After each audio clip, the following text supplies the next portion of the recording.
आज के इस कार्यक्रम में मंच पर विराजमान भारत के महावाणिज्य दूत श्रीमान सतीश कुमार सिवान जी, मेरे कॉलेज के समय के साथी भाई जितेंद्र वैद्य जी,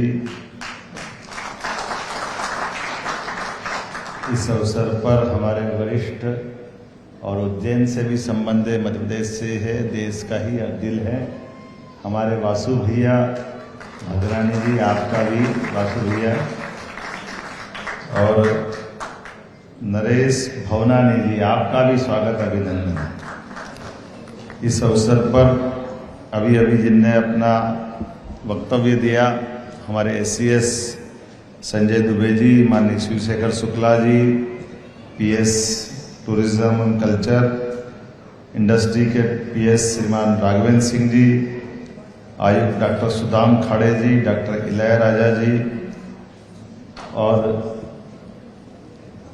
सारा भारतीय, खास करके ये मेरा अपना परिवार है, आप सबको नमस्कार करता हूं, आपका अभिनंदन करता हूं। ये जितेंद्र भाई कॉलेज के समय इनको चुनाव के लड़ाया, जैसा छोड़ा था वैसे के वैसे ही बने हुए हैं, बदले नहीं है। हमारे लिए सौभाग्य की बात है, दुबई में मैं मान के चलता हूं, मालवी में समझते हो तो मालवी भी, निमाड़ी, हमारे यहाँ राजस्थान के भी काफी लोग हैं, गुजरात और ये सब पे असर आता है। हमारे यहाँ बई शब्द किसको कहते हैं? बई माँ को बोलते हैं और दुबई दो माँ को बोलते हैं।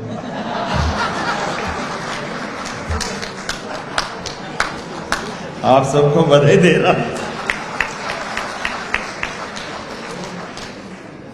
भाई, एक माँ वहां है, एक माँ यहां है। ये हमारा कल्चर है ना, जहां का अन्न जल खाते हैं, जहां हमारी दिनचर्या गुजरती है, हम जिस कल्चर से चल कर के आते हैं, वो कल्चर तो यही सिखाता है कि जहां रो जहां के रो। बड़े मुल्ला साहब भी तो यही कहते हैं, वहां के बन के रो, जड़ों से भी जुड़ के रो, यही तो आनंद है हमारा। और इसी को माननीय प्रधानमंत्री के शब्दों में, विरासत से विकास और क्या होता है?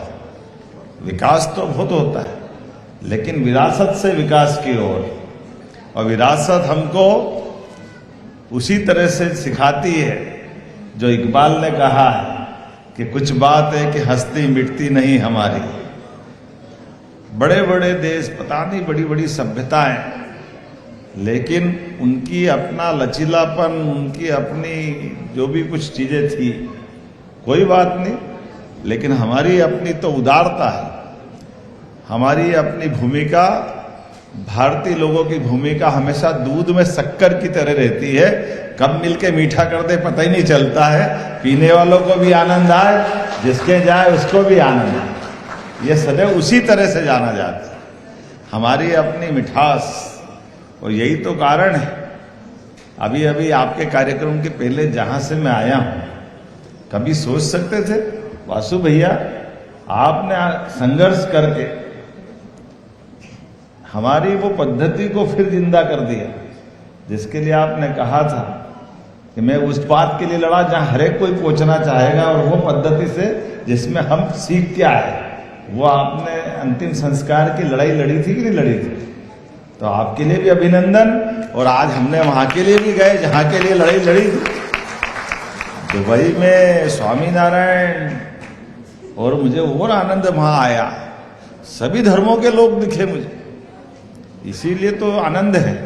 कहाँ किसका हाथ पकड़ा, और महाराज जी ने भी सब बनाए अपने सारे दर्शन में, सभी धर्मों की अलग अलग अच्छाइयों को लेकर के, स्वामीनारायण के मंदिर की प्रतिमाओं के निर्माण कार्य में सभी चीजों की अच्छाई भी जोड़ी।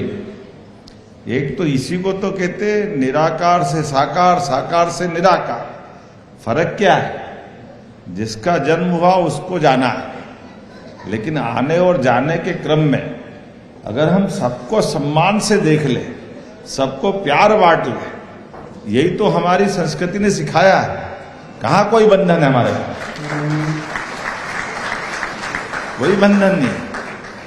तुम इसको मानो ये भी सही, ये इसको माने ये भी सही, तुम्हारे हाथ से बुरा नहीं हो, भाई इतना ही ध्यान रख लो। जब भी करो अच्छा ही करो, सच्चा ही करो, इससे बड़ा कुछ भी नहीं। और इसी को तो यशस्वी प्रधानमंत्री ने हमारे कोविड के समय करके दिखाया कि जब दवाई बनाई तो दवाई में भारत वालों को भी बचाया और 100 से ज्यादा देशों में दवाई पहुंचा करके जियो और जीने दो की भावना का अलग जगाया। हमारे नागरिक भी सुरक्षित रहे और हमारे पे जो भरोसा करे वो भी सुरक्षित रहे, उनका भी प्रेम हमारे से बना रहे। इसीलिए आज हम सब बदलते दौर का भारत का नक्शा भी देख रहे हैं और इसीलिए हम अपने देश की उस कल्चर के आधार पर उसकी प्रगति भी देख रहे हैं। उसमें आप लोगों का रोल भी बहुत बड़ा है। आप तो मैं मान के चलता हूं कि बॉर्डर पे सिपाही जैसे सेना का बॉर्डर पे बैठा जवान और खेत में काम करता किसान, वो वहां का भी महत्व रखता है। लेकिन आप उससे और एक कदम आगे वाले जो अपने उस कल्चर को, अपने देश की उस खूबसूरती को, अच्छाई को बॉर्डर के पार भी जिंदा रख रहे हैं। इसलिए आपको ज्यादा बधाई देता हूं, आपका अभिनंदन। जीवन में 2 रोटी तो आप जहां थे वहां भी मिलती रहती, उससे कोई मना थोड़ी था। लेकिन 2 रोटी मिलकर के केवल खाने पीने जीने के बजाय जो उद्यमशीलता हम में है, जो पुरुषार्थ हमारे अंदर है, जिस कारण से ये ईश्वर ने मानव शरीर दिया, उस मानव शरीर के दिए हुए काम के बलबूते पर कितना अच्छा लगता है जब अपने नरेश भगनानी जी के बारे में बताया गया था कि कहां से शुरुआत की और कहां पहुंचे। ये मंद शोर नहीं, बड़ा शोर हो गया भैया यहां पे। काय का मंदसौर? जोरदार ताली बजाओ। मंदसौर किसको कहते हैं?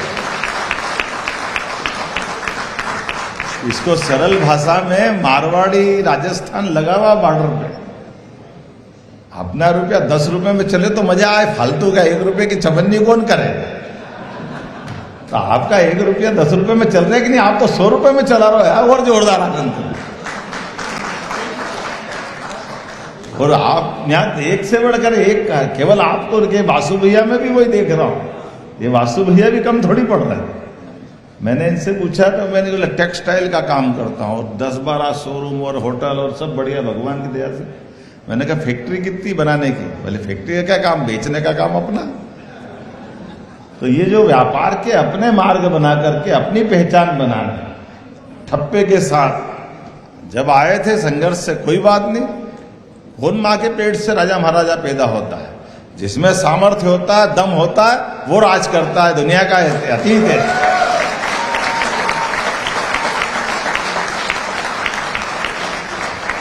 इसी को तो पुरुषार्थ कहते हैं। पुरुषार्थ क्या होता है? पुरुषार्थ तो इसी प्रकार का है। लोग कहते हैं धन कमाना है, तो धन काहे से कमाते जितेंद्र भैया? धन से धन। और मैं कह रहा हूं आप गलत बोल रहे हो तो आप तो सही रहते हो। नहीं मैं अरे धन बुद्धि से कमाया जाता। धन तो बैंक में पड़ा, बहुत पड़ा, कितना भी पड़ा। धन की क्या कमी है? धन अगर धन से होता तो फिर कई धनी लोग ब्याज पे क्यों पैसे देते? जो आदमी धन से ब्याज का भी पूरा कर दे और अपने और पुरुषार्थ से आगे बढ़ाए और फिर आने वाली व्यवस्थाओं की चेन बना दे, वो सच्चे अर्थों में पुरुषार्थ ही है। उद्यमशील तो इसको ही कहते हैं ना। अपनी युक्ति बुद्धि से कहां से कहां। आजकल तो जमीन भी कम पड़ रही, आसमान पे लोग राज कर रहे हैं। आसमान से बिजनेस की बात सोच रहे हैं। बदलता समय, कहीं आसमान के ऊपर देख रहे हैं, कहीं पानी के अंदर जाके घुस के नीचे से देख रहे हैं। आज ही दुबई में भी देख के आए। पन्ना तो हमारे यहाँ, ये पन्ना जिला, लेकिन हीरा यहां बैठा था। हीरा के व्यापारी से मिलवाया। हीरा का सारा व्यापार यहां चल रहा है। मैंने कहा ये काम बढ़िया भाई। हमारे अपने ऐसे हीरे ढूंढ ढूंढ के आज दुबई में मिल रहे हैं, पूरे देश में मिल रहे हैं। यही तो मजा है। जिस प्रकार का समय बदला है, इस बदलते समय में ये बात भी सही है कि उद्यमशील पुरुषार्थी लोगों के लिए, यद्यपि जैसे ऐसा कहते हैं कि जो समझदार आदमी रहता है वो समय को पहले पकड़ लेता है, और समय को पकड़ने में, मैं माफ करना, उद्योगपति व्यापारी से बढ़ के कोई मौसम विज्ञानी नहीं है क्या? किधर की हवा बह रही है, किधर चलना चाहिए, और हवा सब बता रही कि भारत की चल रही है। जोरदार अभिनंदन माननीय मोदी जी के लिए।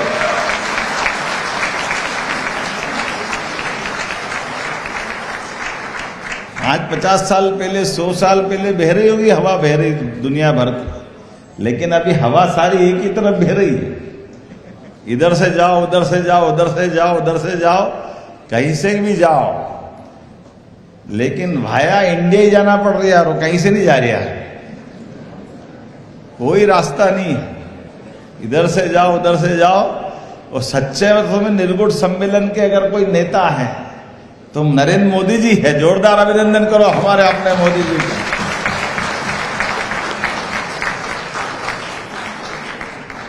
क्या मजा आता है, दुनिया के कोई मंच पे चले जाए, किसी भी डायस पे बैठे, किसी के साथ भी हाथ मिलाते दिखे, तो भारतीयता का रोम रोम से झलकता हुआ अद्वितीय व्यक्तित्व, हर एक कोई मोदी जी को मध्य में रख के साथ में फोटो खिंचाने की होड़ लगती देखते हैं अपन जगह। ये जो हमारा सबका उनके साथ सीना 56 इंच का होता कि नहीं होता है?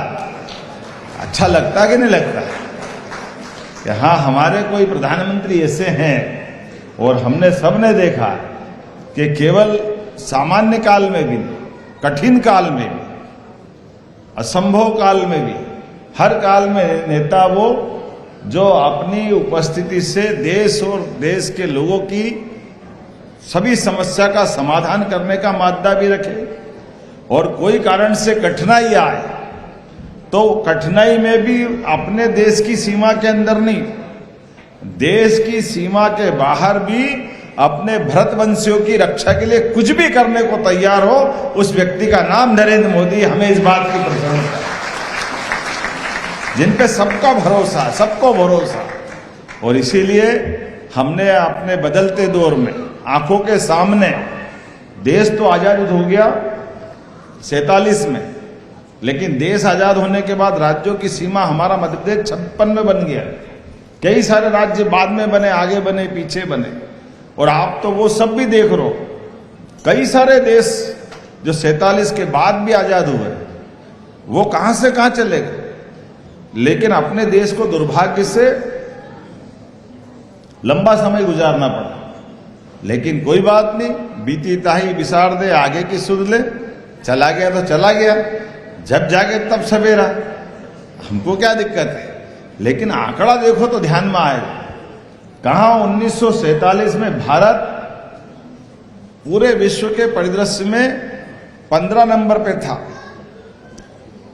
और 15 नंबर तक आते आते स्वर्गीय भारत में अटल बिहारी वाजपेयी जी का समय छोड़ दो, उस समय भी उनने तो 24 दलों की मिलकर सरकार चलाई। 24 दलों की सरकार चलाना, ये भी अपने आप में लोकतंत्र को फिर भी बचाए रखना। जोरदार अभिनंदन माननीय अटल जी के लिए। और आज के इस पूरे दुनिया के परिदृश्य में ऐसा उज्जवल धवल चरित्र भी, उनकी 100वीं जन्म शताब्दी चल रही है, कि लोकतंत्र के अंदर भारत की खूबसूरती कैसी है कि एक वोट से ही सही सरकार चली गई तो मुंह पे मलाल नहीं आया, वो अटल बिहारी वाजपेयी है। ये हमने सबने देखा।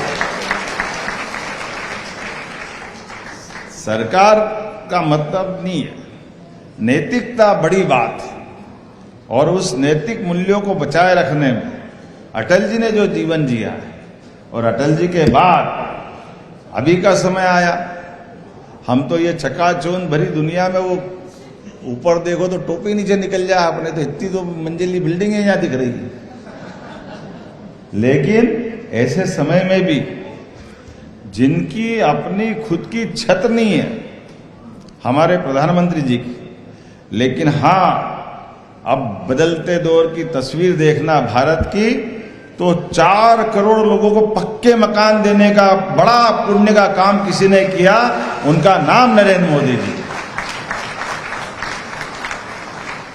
हमारा कोई भी धर्म हो, लेकिन मानवता कहती है कि कोई भूखा नहीं सोना चाहिए। ये कहने की बात नहीं, मुझे नहीं मालूम कि 80 करोड़ में कितने सारे देश अंदर आ जाएंगे। 200 देश में से 80 करोड़ की आबादी, कितने देश हो जाएंगे दूसरे छोटे मोटे मिलाओ तो? कितने हो जाते? 100 के आसपास तो हो ही जाएंगे। लेकिन 100 देशों के लोगों को रोज निःशुल्क भोजन करा करके 28 तक का संकल्प फिर लिया है कि कोई भूखा नहीं सोना चाहिए, सारे पैसे सरकार देगी। एक संकल्प कोई कर सकता है, मोदी जी कर सकते हैं, ये भारत करके दिखा। और एक नहीं कितने उदाहरण भरे पड़े। हमारे राज्य के अंदर, राष्ट्र के अंदर भी चिंता पाल रहे हैं, और अगल बगल के देश में भी। श्रीलंका की कठिनाई का माहौल आया तो श्रीलंका को मदद करके उसकी मदद की। भूटान का डोकलाम के मामले में, अपने पड़ोसी के हितों के लिए भी। हाँ, हम कहते हैं कि हमारे पड़ोसियों से संबंध कैसे होना चाहिए, पड़ोसी की जान, पड़ोसी की कठिनाई में देश का नेता और देश के लोगों का चरित्र क्या होना चाहिए, ऐसी कई सारी बातें मैं बता सकता हूं। लेकिन वापस मध्य प्रदेश पे आते हैं, अपन जिस काम से है उसकी बात भी कर लें। तो अब आपको अपनी बात तो मेरे अधिकारियों ने कर दी है, मेरे समझ में नहीं आया। मेरे जितेंद्र वैद्य जी ने और इनने कह दिया कि साहब डायरेक्ट मुख्यमंत्री बोलेंगे। मैंने कहा तुम समझते नहीं भैया, ये दुबई के लोग ज्यादा समझते हैं, थोड़ा सावधानी रखो। सरकार में खाली मुख्यमंत्री बोले तो आम सभा हो जाती है, और सरकारी काम कब होता, पहले अधिकारी से बुलाओ फिर मुख्यमंत्री बोले तो सरकारी काम हुआ, नहीं तो फालतू की बात हो जाती। हम जो बोले, बुलाए, बताएं, उसको सरकारी भाषा में भी तो रखने वाला आदमी चाहिए। चाहिए कि नहीं चाहिए? होना चाहिए कि नहीं होना चाहिए? तो ये पक्का मान लो। लेकिन मुख्यमंत्री के माध्यम से मैं एक बात जरूर आपसे कहना चाहता हूं, हमारी सरकार बनने के बाद एक एक करके सभी विभागों में हमने सारी पारदर्शिता की नीतियां लागू करते हुए, व्यापार व्यवसाय में कौन सा भी क्षेत्र आप व्यापार करने का बढ़ाओ, जिस भी क्षेत्र में बढ़ना चाह रहे हो, मध्य प्रदेश सरकार ने अपनी सारी पारदर्शिता के आधार पर इतनी साफ सुथरी नीतियां बनाई है। आज मैं दिन में गया था, पहले हरियाणा के थे, आजकल वो गुजरात में व्यापार कर रहे हैं। उनने वहां हमारी सोलर पैनल की लैंड के लिए आवेदन किया, और कितनी जमीन, 55 एकड़ जमीन उनने ली, और उनने कहा कि 2 महीने बाद तो हमारा लोकार्पण का टाइम आ जाएगा। तो उनने कहा कि ऐसी सरकार नहीं देखी कि जमीन का आवंटन भी हो गया और सारा काम हो गया और हमको कुछ भी नहीं कहना सुनना पड़ा किसी को। ये एक नहीं, ऐसे कई सैकड़ों लोग मिले। मैंने धन्यवाद दिया कि अच्छा मेरी आज आपसे आंख मिली कि आपने भी हमारे यहाँ निवेश कर दिया क्या। इतना जबरदस्त माहौल चल रहा है कि आज किसी क्षेत्र में आप बताइए, फैक्ट्री आप डालो। अभी तक तो हमने सिंगापुर, दुबई इसी में सुना था कि निवेशकों के लिए आकर्षक सारी नीतियां होने के बाद हम निवेशकों से कह रहे हैं कि आप आओ, आने के बाद अपने ऑफर दो। और ऑफर में आपने कहा कि मैं मान लो इंडस्ट्री लगाना चाहता हूं, और इंडस्ट्री के लिए मान के चलो कि बिजली का कनेक्शन ही मुझे अगर लेना है, और बिजली के कनेक्शन में मैं अगर निवेश कर रहा हूं तो बड़ा कनेक्शन लूंगा, बड़ी फैक्ट्री लगाऊंगा, तो पहले दिन से बिजली का कनेक्शन का एवरेज बिल तो ज्यादा आने लग जाएगा। और मेरी फैक्ट्री बनेगी 2 साल 3 साल में, तो बिजली के बिल से ही मेरी तो हालत खराब हो जाएगी। तो हमने कहा चिंता मत करो, ऐसे ऑफर जो अच्छे लेके आ रहा हो। तो हमने कहा कि ये सरकार की पॉलिसी के आधार पर आपसे बात कर रहे हैं, लेकिन सरकार की पॉलिसी के बाहर मैं मुख्यमंत्री के नाते से हमारी कैबिनेट कमेटी की सब कमेटी आधारित CCIP के माध्यम से अगर आपने ऑफर दिया कि मैं 500 करोड़ से ऊपर निवेश करना चाहता हूं या रोजगार पर इंडस्ट्री में 100 करोड़ 200 करोड़ का निवेश करना चाहता हूं, तो हमने कहा कि आपने कहा मैं 3 साल बाद, अभी 8 रुपए बिजली का बिल का यूनिट आ रहा है, तो हमने कहा अभी आप जितने देना चाहो, 2 रुपए दो तो 2 रुपए ले लेंगे, जब फैक्ट्री लगेगी तब 8 ले लेंगे। ये छूट देने का अधिकार हमारे माध्यम से आप सबके लिए भी। और न केवल बिजली का बिल, आप रोजगार परक इंडस्ट्री लगाना चाहते हो जिसमें भारत में अपने मध्य प्रदेश वालों को रोजगार देना चाहते हो, तो फैक्ट्री आपकी रहेगी, लेबर आपकी रहेगी। लेबर के लिए भी प्रति लेबर 5,000 रुपया महीना 10 साल तक सरकार आपके साथ देने को तैयार है हमारे कारखाने चलाने के। जमीन, मेडिकल कॉलेज अगर आप खोलना चाहते तो मेडिकल कॉलेज में हॉस्पिटल हमारा सामने रहेगा, डॉक्टर, बाकी सारे स्टाफ, और 25 एकड़ जमीन लगती है मेडिकल कॉलेज के लिए। 1 रुपए में हम जमीन देंगे और मेडिकल कॉलेज के लिए हॉस्पिटल 2 साल तक आपको, और बाद में जो प्रोसेस करना है आप पूरी प्रोसेस कर लो। उसके बाद मेडिकल कॉलेज पूरा आप खड़ा करो, हमको कोई परेशानी नहीं। एक एक करके वो सारी चीजें करते जा रहे हैं जो एक उद्यमी को शुरुआत के समय में मदद की जरूरत पड़ती है। कोई सा वो क्षेत्र नहीं छोड़ रहे जिसमें इस बात की कोई तकलीफ आए, लेकिन हाँ, हमारे लोगों को मौका देने के लिए, आगे बढ़ाने के लिए हमारी जितनी योजना है वो योजना केवल कागज पे नहीं रहे, कागज के बजाय मैदान में उतरे। हर एक वो संभावना की जगह जहां लोग अपने व्यापार व्यवसाय को बढ़ाना चाहते हैं, वहां आकर हम अपनी बात रख रहे हैं। इसलिए देश के अंदर भी, क्या हमारा तमिलनाडु, क्या बेंगलोर या कोई राज्य, सूरत, गुजरात, अहमदाबाद, राजस्थान का जोधपुर, सभी राज्यों में भी रोड शो करते हुए हमारी सारी नीति सबके बीच ला रहे हैं। और उसका परिणाम क्या आया, हमारे अपने राज्य के अंदर भी छोटे छोटे स्थान पर, संभाग केंद्र पर, जिला जिला केंद्र पर इन्वेस्टर समिट लगातार कर रहे हैं। और उसका परिणाम आया कि जब फरवरी में हमने अपने 1 साल का चक्र घुमाया तो 30 लाख करोड़ के निवेश के आशय पत्र मोदी जी के सामने संपन्न हुए भोपाल के अंदर। ये मध्य प्रदेश पे भरोसा आया। आज तक इतना बड़ा हमारा कोई ऐसा आयोजन नहीं हुआ। और उसके बाद भी हम रुके नहीं, थके नहीं, लगातार चल रहे हैं इसी प्रकार से। तो मैं मान के चलता हूं, आज आप सूरत के अंदर के बाद, सूरत के बाद आप जोधपुर, जोधपुर के बाद अब हम दुबई पे आए, और दुबई के बाद हम स्पेन भी जाने वाले।